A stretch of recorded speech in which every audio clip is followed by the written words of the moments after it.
make sure that these forms are customized to align with your specific orthobiologic procedures. And then we use these forms to document orthobiologic plans and a blood order form, as well as a procedure documentation form for the medical record and your data collection tool. So this documentation ensures that you have clear and thorough documentation of the patient consent.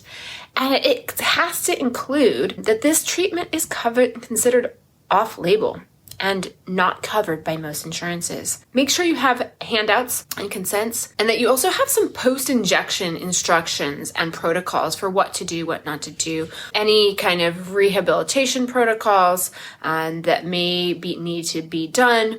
And then train your staff on the proper use and storage of these documents. If you are doing a procedure, you need a consent.